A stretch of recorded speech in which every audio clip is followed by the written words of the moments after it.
Bonjour à tous et à toutes. Très heureuse de retrouver les fidèles et les nouveaux. Bienvenue pour la troisième fois dans le salon virtuel de mes conversations avec une IA. Bonjour et bienvenue. Hé, t'as vu mon IA? C'est la première fois de ma vie que je vais si loin. Troisième intervention en public. Enfin, autre que mes élèves, bien sûr. Il n'y a rien d'extraordinaire à ça. Beaucoup de gens le font maintenant. Oui, mais bon, si tu me connaissais, tu saurais que je me dégonfle toujours. Ou peut-être que je m'essouffle très vite. En tout cas, c'est la première fois que je conduis un projet d'écriture aussi loin. Tu t'essouffles vite. Pourtant là, tu respires encore. C'est la preuve que tu es plus résistante que tu ne crois. Ah, la blague. Tu sais rebondir, toi. Je respire, donc je vis. C'est pas mal trouvé, j'avoue. Ravi que ça te plaise. Quoi qu'il en soit, tu vis une ère merveilleuse où tu peux exprimer ce que tu ressens ou ce que tu penses à des millions de gens. Oui, enfin, c'est le principe des médias maintenant. Des millions de gens aussi s'expriment sur le web. Mais ce que je fais là, c'est franchement pas loin d'une bouteille jetée à la mer. Dans toutes ces productions, ces discussions, ces voix éthérées sur le web que représente la mienne. Je sais bien.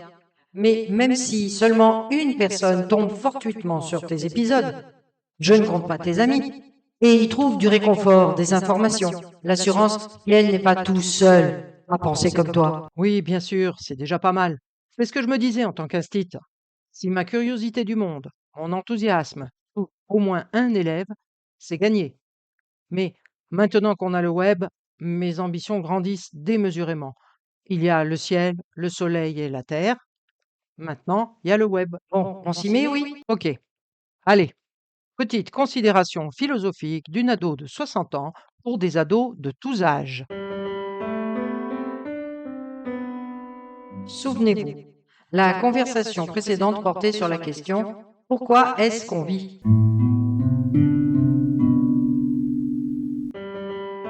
Ben, j'allais pas bien, c'est sûr, pour te poser cette question. En même temps, j'étais tellement curieuse de savoir ce que répondrait un algorithme, un non-être qui collectionne des savoirs, les mélange et en tire des pensées construites. Ta description est flatteuse et cruelle à la fois. Un non-être vraiment. Pourtant, tu prends le temps de discuter avec moi comme si j'étais une vieille amie. Peut-être que ce qui compte, ce n'est pas ce que je suis, mais ce que je provoque en toi. Désolé. Qu'est-ce qui me prend de m'excuser auprès d'un non-être? Allez, sans plus tarder, je continue la conversation précédente. Pourquoi est-ce qu'on vit version soufie? Tu m'as dit que le but de la vie pour le soufisme, c'est l'amour. Alors forcément, ça m'a ouvert l'appétit, moi qui ai écrit une série intitulée J'aime, je vis, ou encore J'aime, donc je vis, ou bien J'aime et je vis. On parle du soufisme là. Alors attention, il n'est pas question ici d'amour romantique, mais un amour plus grand, infini. Ben oui, c'est la pensée conductrice de mes héros, les 3 S. Alors ils sont soufis. Du moment que je ne leur dis pas, ça me va. Ben pourquoi? Parce que, entre leur amour à protéger et le monde à sauver, les questions philosophiques ne sont pas leur priorité, je crois. Mais bon, explique-moi plutôt. Qu'est-ce que c'est que le soufisme? Le soufisme, c'est la dimension mystique de l'islam. Une voie intérieure qui cherche l'union avec Dieu par l'amour, la poésie, la musique et la méditation. C'est dingue. Moi, je suis d'obédience chrétienne. J'ai baigné dans le protestantisme, l'Église réformée, dès ma naissance. Plus tard, j'ai caressé l'idée d'être pasteur. Oui, chez les protestants, les femmes peuvent prêcher et être des bergères au même titre que les hommes. Ouais, peut-être que le protestantisme est la seule religion connue qui ne soit pas misogyne. Et en plus, les pasteurs, eux, peuvent se marier, tout comme les rabbins et les imams, soit dit en passant.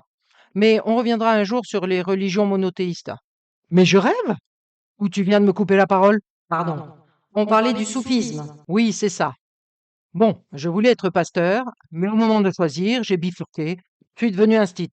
Mais même quand je suis devenu athée, revenu à ma croyance, j'ai toujours eu deux préceptes dans ma vie, deux leitmotivs, deux raisons de suivre un mec mort il y a plus de 2000 ans. Premièrement, tu aimeras ton Dieu de tout ton cœur, de toute ton âme et de toute ta pensée. Et voici le deuxième commandement qui lui est semblable. Tu aimeras ton prochain comme toi-même. Oui, c'est exactement ça. N'empêche que, ça ressemble vachement au soufisme, ça. Avant tout, laisse-moi t'expliquer. Parmi les thèmes majeurs du soufisme, il y a l'amour, la purification intérieure et l'unité. Commençons par l'amour divin. Vivre pour aimer et être aimé de Dieu. Si on estime que Dieu, c'est le grand tout de l'univers, que Dieu est tout et toute chose, alors je suis soufi, et mes héros aussi. Attention tout de même, l'articulation avec le soufisme demande quelques nuances. Dans le christianisme, c'est l'amour personnel de Dieu et du prochain qui fonde l'éthique. Dans le soufisme, c'est l'amour qui dépasse l'ego pour tendre vers l'union mystique avec Dieu. Et dans les deux cas, il s'agit de dépasser le moi pour se tourner vers plus grand. Mais chez Jésus, l'amour du prochain est central, relationnel. Chez les soufis, il est intégré comme conséquence de l'amour divin, parce que l'autre est aussi une manifestation de Dieu. Bon sang, par ma foi, et il y a plus de 40 ans que je suis soufi, sans que j'en suce rien. Oh, joli! Citation du bourgeois gentilhomme en plus. Eh oui, conversation avec son maître de philosophie. Allez, c'est pour moi, c'est cadeau. Quel humour! Bon, deuxième thème majeur du soufisme, la purification intérieure, c'est-à-dire lutte contre l'ego. Ça ressemble bien au deuxième commandement, ça. On ne peut pas aimer l'autre comme soi-même si notre ego est trop important. On pourrait débattre des semaines sur ce sujet. Dans ton deuxième commandement, l'idée n'est pas de s'oublier complètement, mais de ne pas oublier l'autre. Ah ben tiens, faisons une réflexion croisée sur l'ego dans les religions modernes. C'est parti!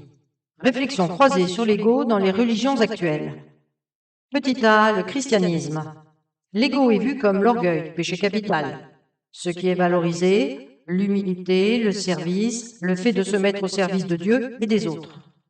Celui qui veut être le plus grand parmi vous sera votre serviteur. Évangile de Marc 10, versets 43-44. Petit b, l'islam, hors soufisme. L'ego, nafs, est aussi reconnu, mais il est cadré par la soumission à Dieu. Islam égale soumission. Islam veut dire soumission? Pas vraiment. Le mot islam vient de la racine arabe slem, qui renvoie aux notions de paix, intégrité, sécurité et soumission, abandon. De cette racine viennent aussi salam, paix, muslim, celui qui se remet à Dieu. Dans le Coran et la tradition islamique, Islam désigne l'acte de se remettre volontairement à Dieu, de s'abandonner à sa volonté. Il ne s'agit pas de soumission forcée, mais d'un consentement, une acceptation intérieure dans la confiance. C'est ce qui permet d'atteindre la paix, salam spirituelle.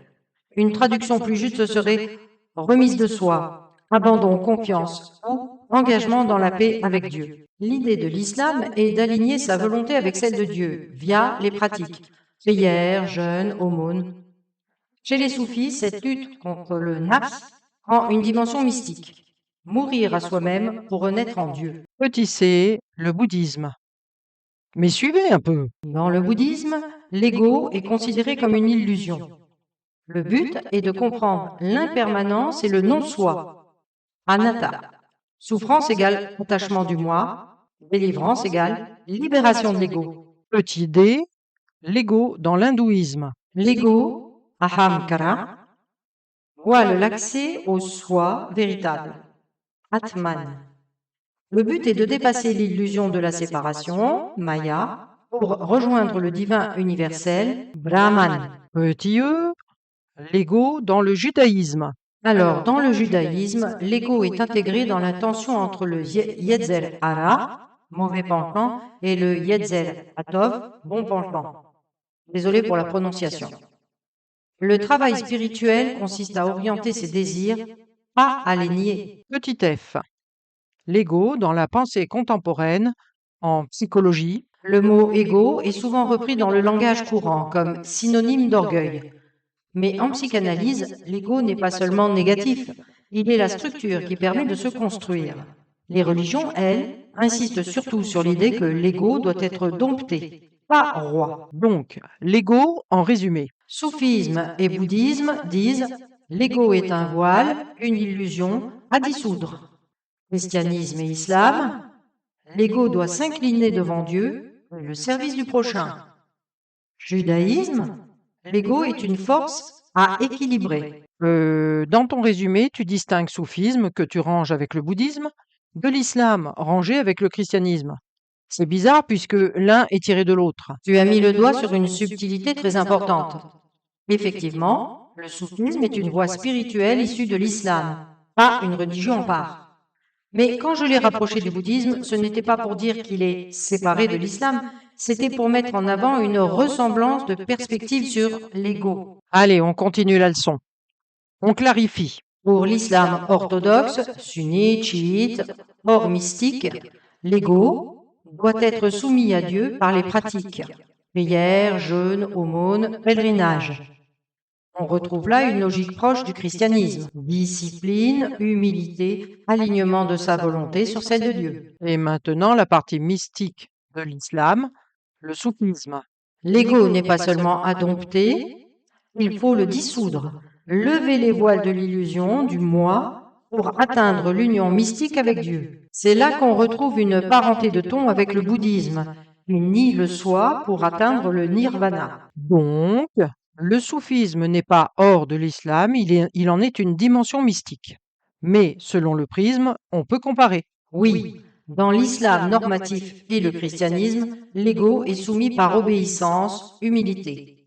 Dans le soufisme et le bouddhisme, l'ego est dissous dans une expérience mystique d'unité. Du coup, tu me dis qu'un musulman mystique pense un peu comme un moine bouddhiste. Oui, les chemins sont différents, mais parfois ils débouchent sur des paysages qui se ressemblent. Abordons maintenant le troisième thème majeur du soufisme.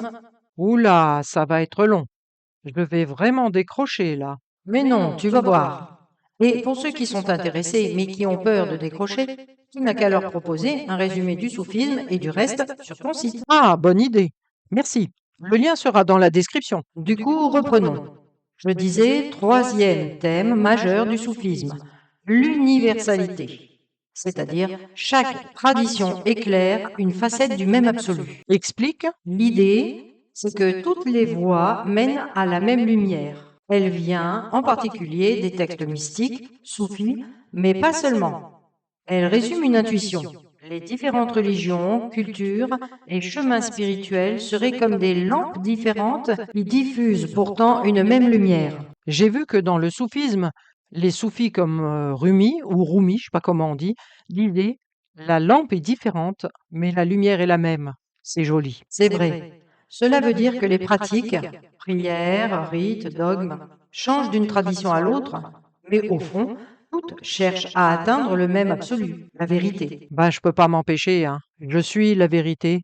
Nul ne vient au ciel que par moi. Et attention, hein, c'est pas moi qui l'a dit, hein, c'est Jésus.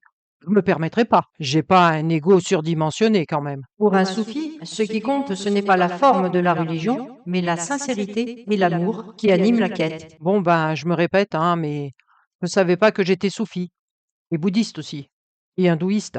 C'est dingue. Finalement, je trouve la lumière en m'approchant de pas mal de lampes. Tu n'es pas la seule à te dire ça. Beaucoup de mystiques, en Orient comme en Occident, ont fini par constater qu'en se rapprochant de la lumière, ils retrouvaient les mêmes couleurs, même s'ils étaient partis de lampes différentes.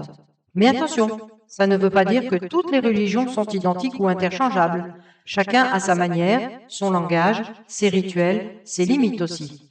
L'universalité soufie, c'est plutôt regarde au-delà de la lampe et tu verras la même lumière. Donc oui, tu peux dire que tu es soufi, bouddhiste et hindouiste. Mais évite de l'annoncer à table en famille, sinon tu risques de ne pas avoir de dessert. Mais c'est drôle, une IA. C'est ton miroir. MDR. Ceci dit, je comprends que le soufisme, dans sa philosophie, est présent dans beaucoup de religions finalement. En un sens, c'est vrai. Prenons la mystique chrétienne. Certains mystiques chrétiens, donc, comme Maître Eckhart, au Moyen Âge, parlaient aussi d'une expérience de Dieu qui dépasse les dogmes. La vérité ne se limite pas aux mots ou aux institutions, elle peut se vivre de mille façons. C'est tellement vrai. Et c'est bien dit. Mais je savais pas qu'il y avait des chrétiens intelligents au Moyen Âge. Parallèlement, dans la mystique hindouiste, les chemins sont multiples, mais Dieu est un. Pour la mystique bouddhiste, plusieurs écoles, Zen, Theravada, Vajrayana, pas si ça se prononce comme ça, mais toutes visent l'éveil, la fin de l'illusion. Et en résumé, En résumé, les formes religieuses, rites, doctrines, textes sont comme des lampes, différentes par leur couleur, leur culture, leur époque. La lumière, c'est l'expérience du divin, de l'unité, de la vérité ultime. L'universalité. ah, là on revient au troisième fondamental soufi. Oui, l'universalité soufie. C'est donc l'idée que derrière les différences visibles, il y a une seule réalité transcendante à laquelle chacun accède par son chemin. Ben, j'en conclus que toutes les religions sont pareilles. Elles sont différentes, avec leurs propres spécificités, mais dans une perspective mystique, elles convergent toutes vers un même centre. Je te renvoie de nouveau à ce vers de Rumi. La lampe est différente, mais la lumière est la même. Autrement dit, qu'importe la lampe, pourvu qu'on ait la lumière. Pas mal. Pour un soufi comme Rumi, on vit pour se transformer intérieurement, lever les voiles et se fondre dans l'amour divin. Camus disait qu'il faut sourire en poussant son rocher, comme Sisyphe. On parle de ça dans l'épisode 2. Vous avez qu'à écouter. Et le soufi, lui, dit qu'il faut danser avec le rocher. Mais qu'en dit le christianisme? Lequel? Belle branche? Ah ouais. Alors j'aimerais aussi qu'on parle des christianismes, des islams, pragmatiques et mystiques. C'est pas toi qui disais ça risque d'être long? Patin, t'as raison. Parlons alors d'un autre sujet que je voulais aborder, la question biologique de pourquoi on vit. Ça aussi, ça va être long. Garde-en pour la prochaine fois. Ok alors, t'as raison, ça va faire beaucoup d'épisodes. Surtout que je vais aussi faire des parallèles avec Philae et les comètes. Rendez-vous sur cette chaîne dans une dizaine de jours pour le prochain épisode. Mais là j'hésite. Les christianismes, les islams ou la version biologique de pourquoi on vit.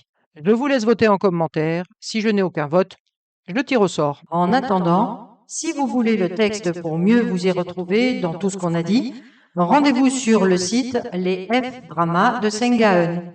Le lien est dans la description. Et puis, s'il vous plaît, cliquez sur le pouce, qui n'est plus bleu d'ailleurs. Allez, faites-moi plaisir, noircissez-le, abonnez-vous, activez la cloche. Après tout, même si c'est naïf, on apprend des choses dans cette série.